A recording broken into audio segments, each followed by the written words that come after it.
Welcome back to the Charismatic Voice. I have been looking forward to today for a long time, and that's because I get to have a conversation with Simone Simons about singing and motherhood. Now, before that interview premieres, we're going to take a look at a song that both patrons and Simone love. This is a ballad by Epica, which really features the voice of Simone, called Tides of Time. Let's get to it.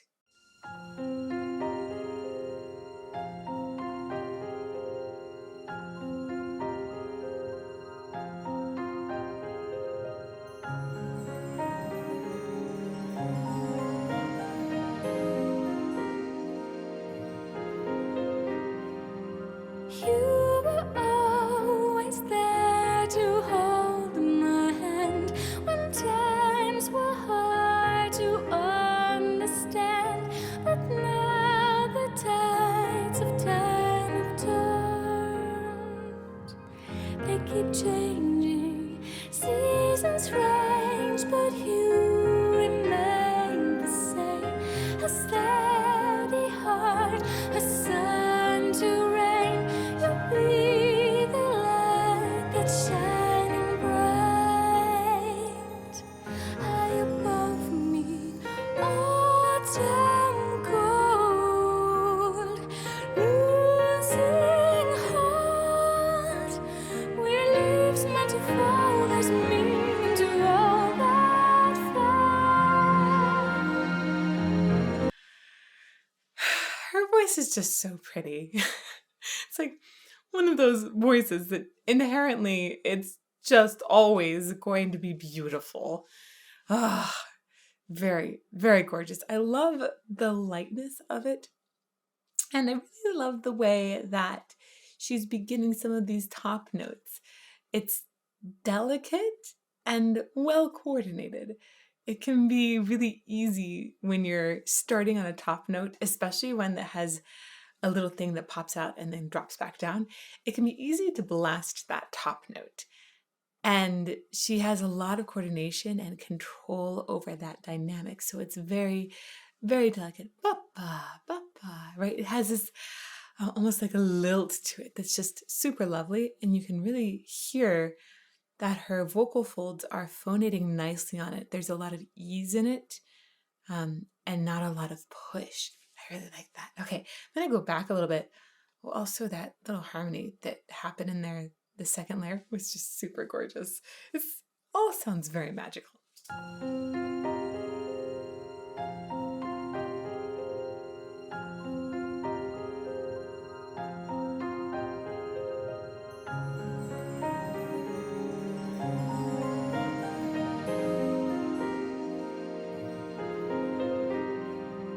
You were always there to hold my hand when times were hard to understand. But now the tides of time have turned. They keep changing, seasons range, but you remain the same. A steady heart, a sun to rain. You'll be the light that's shining bright. High above me. I have to shout out about the time signature as well. We've got subdivisions, which we'll talk about, and then I can talk a little bit about how that time signature could present itself essentially.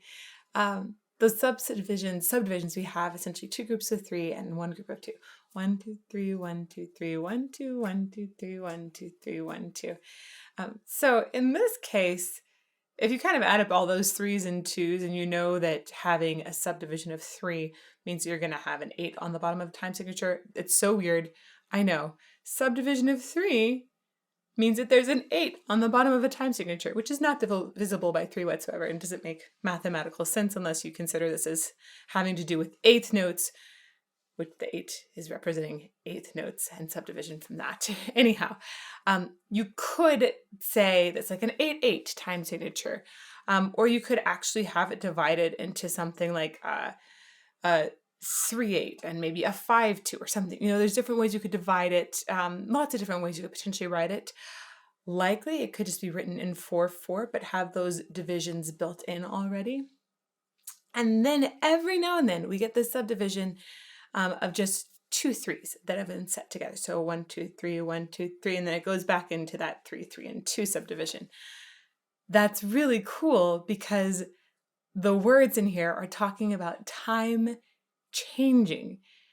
And specifically, I keep hearing, I think it's they keep changing is when that shift in the time signature happens. Really very cool. I'm going to count some of this out. Bear with me because the little extra bit where it shifts and changes is at the end of a verse, I think. 1, 2, 3, 1, 2, 1, 2, 3, 1, 2, 3, 1, 2, 1, 2, 3, 1, 2, 3, 1, 2, 1, 2, 3, 1, 2, 3, 1, 2, 1, 2, 3, 4, 1, 2, 3, 4, 1. That's where it was. So that was the spot where it had the little shift, and you could hear that the 1, 2, 3, 4 didn't keep going, or the 1, 2, 3, 1, 2, 3, 1, 2 pattern stopped right there. I'll go back and see if I can catch it this time. 3, 1, 2, 3, 1, 2, 1, 2, 3, 1, 2, 3, 1, 2, 1, 2, 3, 1, 2, 3, 1, 2, 3, 1, 2. So did you catch it that time? You were always there to hold my hand when times were hard to understand. But 3, 1, 2, 3, now 1, the 2, tides 3, of 1, 2, 3, time 1, 2. turn. Right there. So that now the tides of time have turned. On that is where you get the shift in the time signature. Very, very cool. And I love the way that the flowing in this contributes to that sort of magical sheen. And I love that they've chosen to do something that feels not too jarring in the time signature while still making a nod to it. Really pretty. Okay, one more time back to where Simone came in. You were always there to hold my hand when times were hard to understand. But now the tides of time have turned. They keep changing, seasons range, but you remain the same. A steady heart, a sun to rain. You'll be the light that's shining bright. High above me, autumn cold, losing hold. We're leaves meant to fall, there's meaning to all that fall. She's so pretty. She has a tone quality in this top. It's fairly high. It's not crazy high, but it's just fairly high for a lot of music we hear today.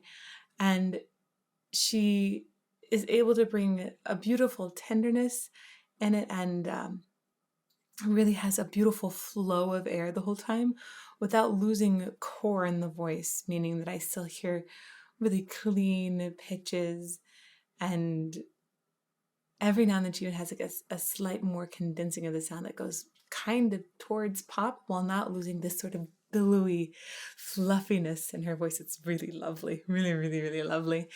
I want to ask her, this is one of the things that's going to be on my list, how her tone quality has changed as not just as she was pregnant, which I believe she was pregnant and had her child after this was recorded. This was in an album in 2009. I think 2013 was when she was pregnant. So women's bodies change a lot through that process. And a lot of women end up finding that their voice becomes a little more mellow, maybe even shifts a little bit lower as well. In general, as women age, their voices tend to go down in pitch. So I'm going to be really curious to ask her about that, and if it's still really easy to get that little like fine, light, high stuff, or if maybe some new low notes have opened up. It's going to be very, very interesting though to talk about it, and we definitely will. So make sure you stay tuned for that. Let's keep going.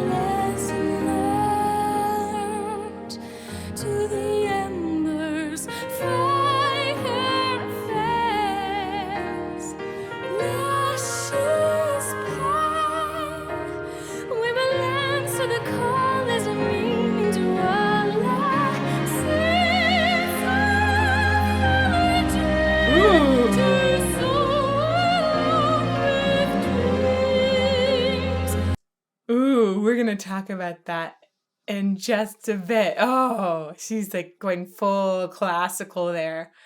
That's exciting. So far, her voice has been very much crossover, where she's had a few different elements from different styles. And that's part of what works so well with her voice in Epica, is she's able to pull from a lot of different timbres and a lot of different tonal choices, essentially. Um, and I also think that's part of why Epica is very exciting as a band, because sometimes you're going to have symphonic metal, but sometimes you'll have like elements of deathcore, right? Or just power. There's a lot going on, and to be successful at that, you need a singer who is extremely, extremely versatile, and that is definitely her. Now, I notice it's interesting. I know that she played the flute a little bit when she was younger, and I hear elements of that in her voice. Often when we've trained on a certain instrument as a child, that will influence then how we sing. When you hear people that have played the guitar a lot, you'll hear that they do slides that are very similar to how guitar slides sound. For her, I hear it in the way the air is used. Flute is a wind instrument, so it's, really working off of that airflow. Her airflow is beautiful. It's so consistent in her voice. And then she has a very shimmery vibrato, which I think is similar to the kinds of vibrato I've heard on flutes as well. So I think that's probably had a very big impact in how her voice has been shaped. One of the great, great things about it is the way that she's consistently using that air, and it sounds like she just is riding the air. She takes a breath, she catches a wave of air and rides that out beautifully. Really wonderful breath support. Let's go back, and then we're going to talk about this classical section that's coming up. We will answer the call as a meaning to our lives. Since our to soar with dreams, fill the needs that can live as we know. That's beautiful. That's so beautiful. I would love to hear her singing a number of arias. So to me, one of the big changes that happened there is this sort of dome inside opened up a lot more. So if I start to have kind of a sound like I'm yawning, I've essentially expanded the space in the back of my throat, kind of up back by the soft palate some, but also the back of the pharyngeal wall. There's just more area in there. And if I close that space, and I think a lot about bringing things more forward, I can have a more pointed sound. It can be focus, has something that goes more towards pop. For me personally, a lot of times I just speak at a very middle area between those two. But when people go to opera, a lot of times if they start to get kind of a yawny voice, it helps that dome pick up. And that can help you to reach a lot of extra overtones as well, which is probably one of the reasons opera singers like to have that to kick out over a big orchestra. But it's beautiful the way she melts into that. Because to me, it just sounds so pillowy and really glorious sound.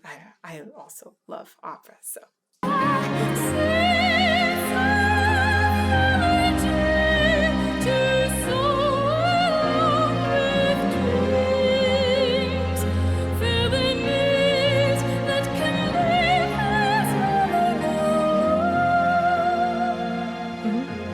So if you're trying to mimic an opera sound, one of the main adjectives I would recommend going for is taller. So just feel like the sound goes up, it is taller. Try to see what happens. Let's keep going. Frail is our beauty in the end, but all we count is sentiment. A memory stays to guide the way and whisper, don't lose sight, don't deny. I just have to say, her diction is stunning. She's got beautiful enunciation, and English is not her first language, but it's just so clear. It's so clear. And when she rolls through different parts of a vowel. Like if a vowel has multiple parts, but either a diphthong or an R-colored vowel, something where she's elongating it and there's multiple vowels to roll through.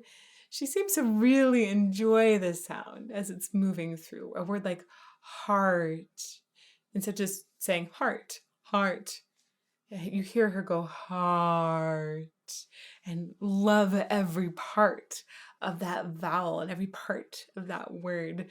She also is having, she uses her consonants in a way that keeps them light yet very defined. It's super beautiful. This is beautiful is the key word for her voice. Tonight, a memory stays to guide the way and whisper, don't lose sight, don't deny.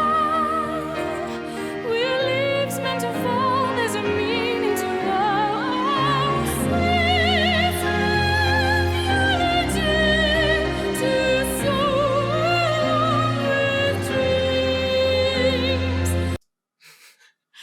I just want to point out that as she shifted higher there and went into sort of like that more classical sound, she didn't actually stop between the phrase. She just very fluidly morphed into it. It was beautiful.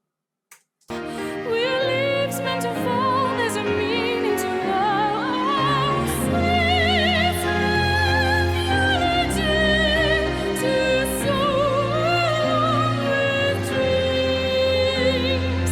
Feel the needs that carry us breathing on. Wow.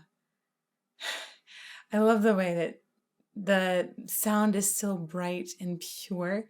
It's really easy for a sound to become a little too swallowed when you go towards an operatic tone, and hers is just, it's keeping that beautiful crystal-like clarity. So beautiful. I want to go back one more time because I'm so impressed. The phrase is, there's a meaning to all our seeds of eulogy. And she sings straight through, and there's a meaning to all our seeds, and no breath whatsoever, no time to reset. She just opens up into it very, very, without any sort of disruption in the sound. The meaning to all sweet melody to soar with dreams. Feel the needs that carry us breathing on. Symphony resounding in our minds guides us through what's been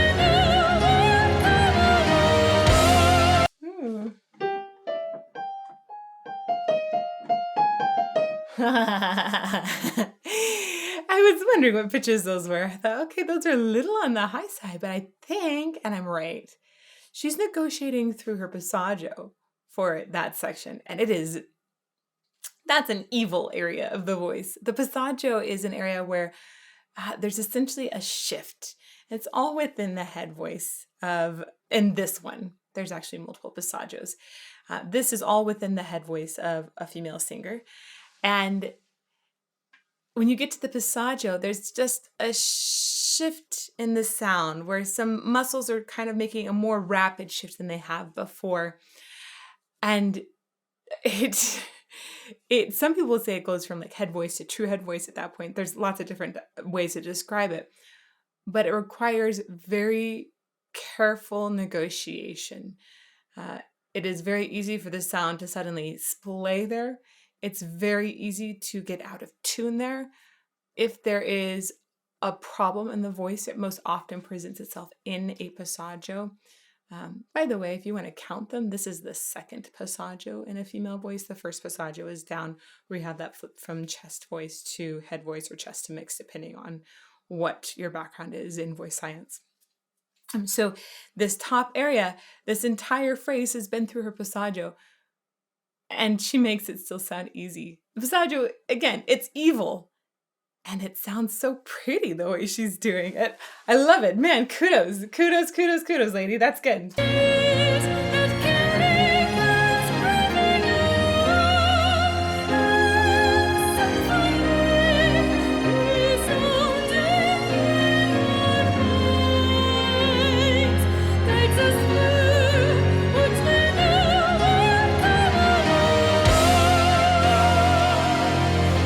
Also, major kudos because right there, right where she was singing just now, that's where we tend to lose a lot of diction. And I'm still getting all of her words. Females, we need to drop our mouths to preserve tone quality as we get above the staff. And she is going above the staff in a few of the notes here, and I'm still getting all of the words. Yay!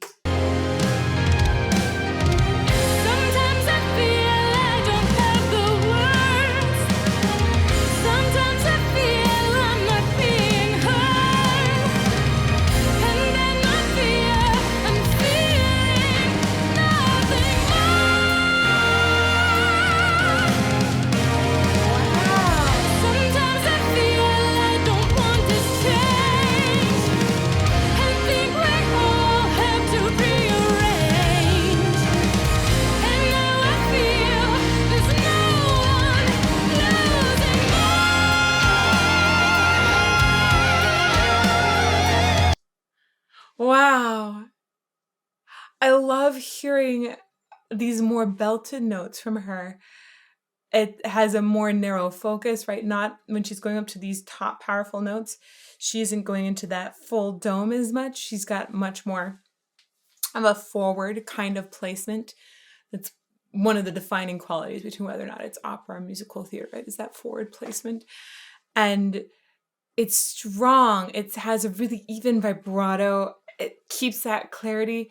It sounds like it's got more power, but it's in a different way. It's almost like the difference between a flute and an electric guitar, right? This part is more of her electric guitar moment, and the other moment was with more of the fluty moment.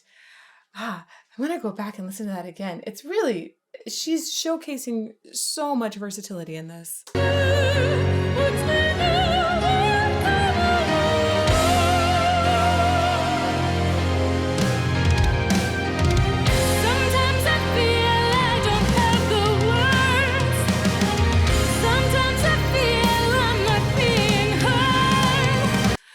And I should point out as well, one of the reasons it's working to have these sort of two different areas that she's going into is that she continues to have a little bit of dome in the sound still when she's going down. So heard and words, instead of shutting off the dome completely, she still has a little bit of it. So she's essentially blending the two and making it so it's always accessible to go up into more dome, but doesn't completely shut it off.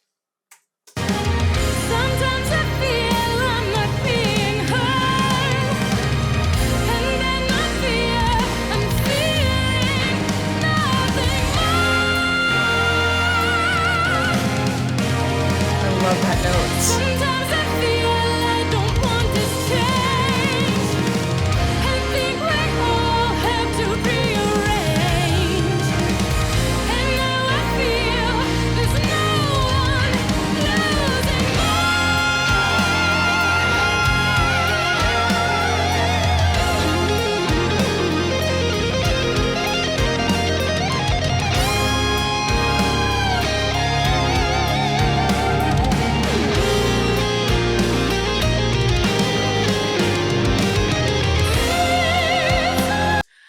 It's so interesting to me to hear a guitar in that moment. We have this full symphonic sound in the background with strings. And that almost feels like that solo was written for a classical violin, but you have the guitar in there. And this is one of the things that I've come to love about symphonic metal. I love the combination of these sounds. It's exciting. It's fun. Oh, let's go back and hear it again. There's no one losing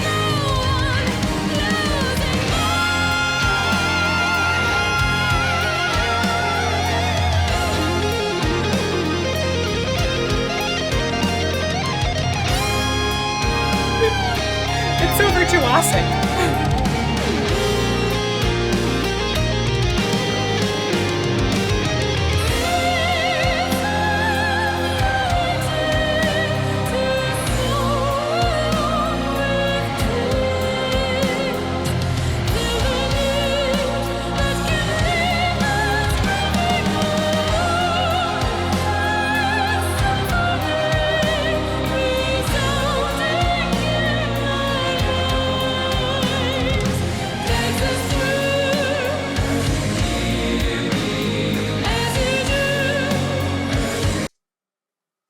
It is so delightful to hear so many of these instruments and voices coming together.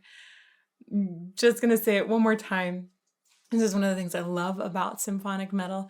You're bringing both symphony and metal together and making use of tons of different sounds. It makes it feel even more epic. Very, very appropriate for the name of the band. Go back just a little and then let it finish out.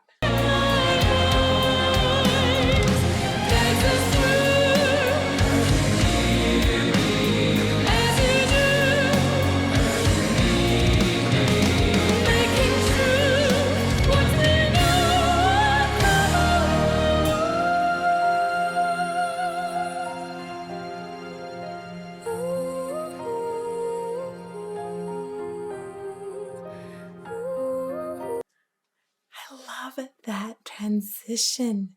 So pretty, right? It harkens back to the beginning of the song, full circle. Ooh, love, love, love the compositional choice to do this.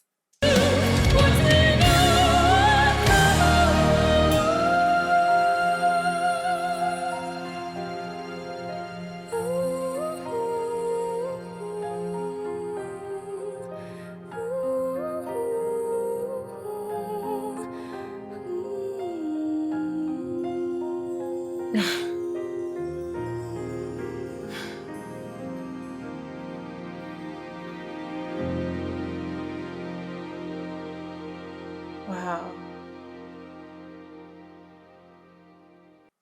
Wow. And even having the chimes at the end, the way it feels like it's bringing that magic home. One more time. And the oohs are so pretty, of course, following that first melody. Oh, back just a little bit more.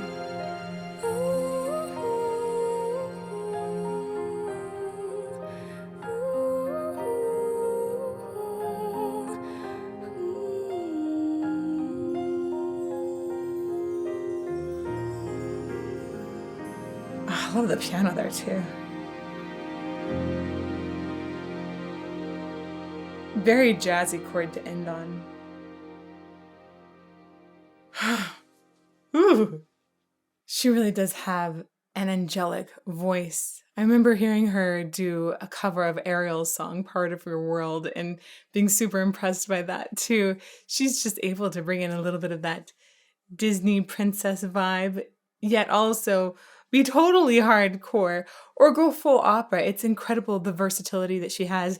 And I'm really, really curious how motherhood, pregnancy, just life in general has affected her singing over time. So that's going to be an amazing conversation to have. I hope you'll join me over there in the interview with Simone in just a few minutes. See you there soon.